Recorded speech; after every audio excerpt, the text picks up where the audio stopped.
Welcome back. July is Disability Pride Month, which is a time to celebrate the progress made and highlight the ongoing challenges faced by individuals with intellectual and developmental disabilities. Albert Einstein College of Medicine is addressing this issue by developing a specialized curriculum for medical students. Joining us are Albert Einstein College of Medicine's principal educator of the Department of Pediatrics, Joanne Siegel, and medical students Luisa Alvarez and Anuva Goel. I want to thank you all so much for joining me. Thank you. Thank you. Now, Joanne, can you tell me a little bit more about the new curriculum at Einstein and, kind of delve deeper into why it was developed? Yes. First of all, I just want to thank you for having me on today's show. I'm so pleased to join you during Disability Pride Month. It's a great time to promote inclusivity, reduce stigma, and highlight the importance of a diverse community by including those with disabilities. I've worked many years at the Albert Einstein College of Medicine with adolescents with intellectual and developmental disabilities, and I've also worked with their families in the community. Einstein has always had a strong pediatric neurology and neuroscience department. And our Rose Kennedy Center has been a national leader in clinical research in community programs for young people with developmental delays and disabilities.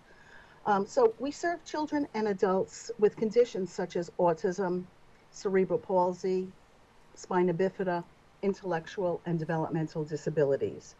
This population is aging and living longer because of improved medical interventions.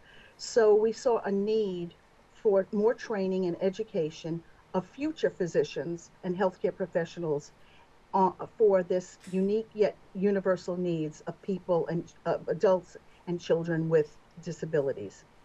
With this in mind, Einstein is at the forefront to include IDD in its medical school curriculum. And through the collaboration of faculty, students, family members, individuals, and the community, we've been able to include developmental disabilities as part of the curriculum at the Einstein Medical College. And so what we have done is included developmental disabilities as part of the first year medical school student learning experience.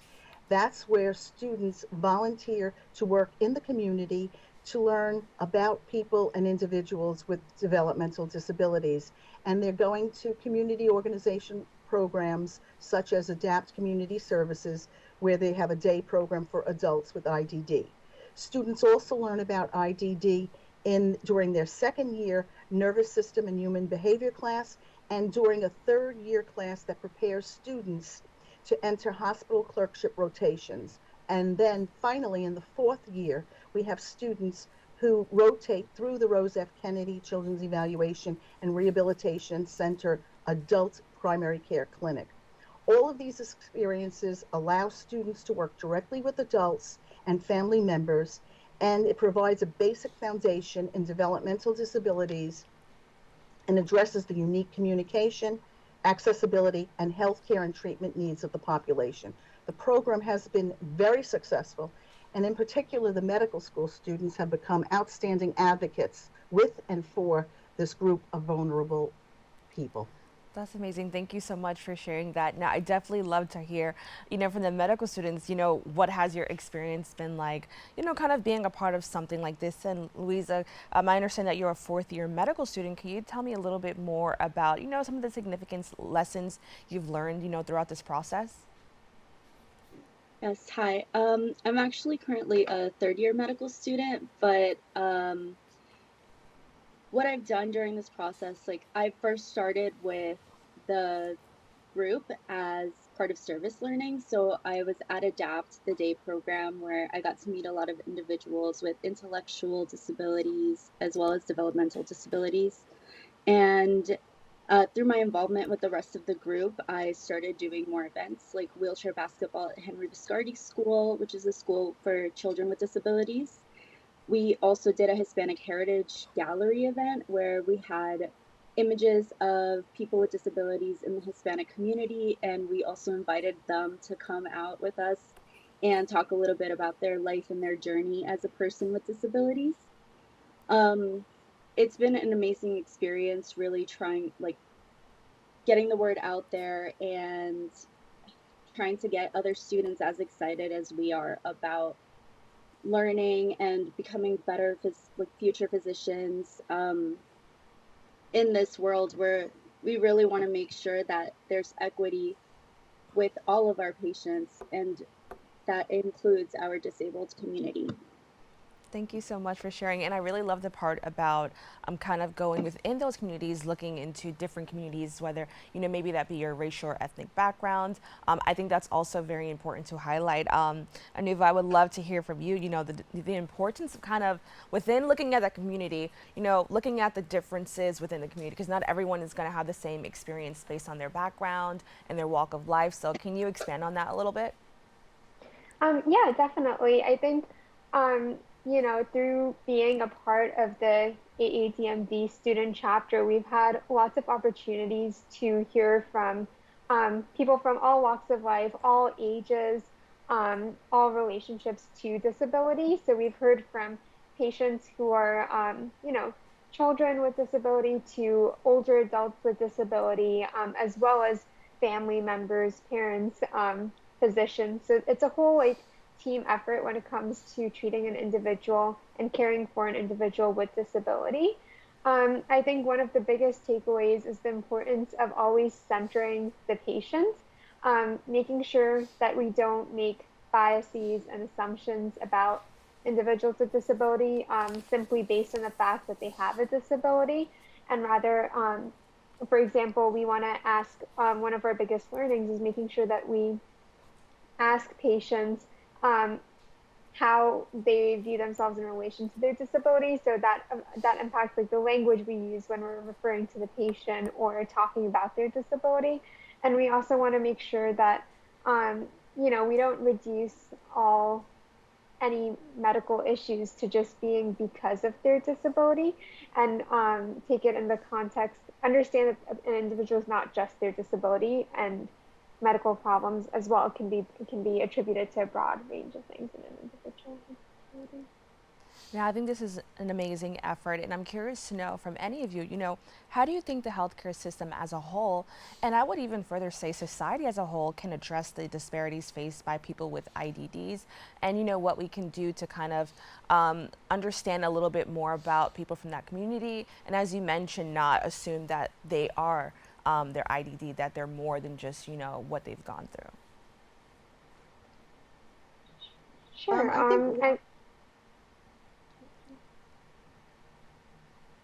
go ahead. sure, I was going to say that I think part of that is, um, you know, educating individuals on IDD. I think there's like a lot of misconceptions about disability. Part of what we're doing, like within the health system, making sure that the health system is more equitable for patients with and individuals with disability, is providing more opportunities for medical students um, to learn directly from these individuals by having talks and panels um, with these individuals to share their direct experiences, including traumatic experiences they may have had in the healthcare system and what improvements they would like to see. I think also integrating this into the curriculum through cases, problem-based learning cases where students are actually able to, um, practice the case with an individual with a disability and understand how they would communicate and interview that patient, how they would perform a physical exam on that patient. This is how we are able to, teach the actual skills that are necessary to doing patient-centered care with these individuals. Thank you. And we have about a minute left, Joanne. I know you were going to say something. Did you want to expand on that?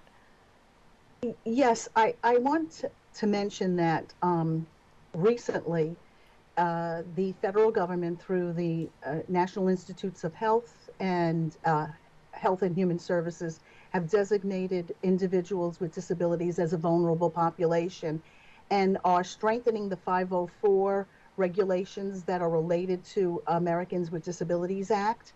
And they are targeting actually medical services as an area of need to improve. Okay, so we are actually spearheading this effort at the Albert Einstein College of Medicine. We've been doing this effort for many years, specifically beginning in 2017, including individuals and their family members to discuss the experiences they've had with trying to secure adequate, accessible medical care. This is an issue that the entire nation is now looking at, and hopefully the future will correct some of these difficulties in terms of accessing proper health care. Well, I want to thank you all so much for joining us and having this very important discussion. Thank you. Thank Thank you. you. Thank you. For more information, you can visit the website at einsteinmed.edu. Don't go anywhere. We'll be back with more Open right after this.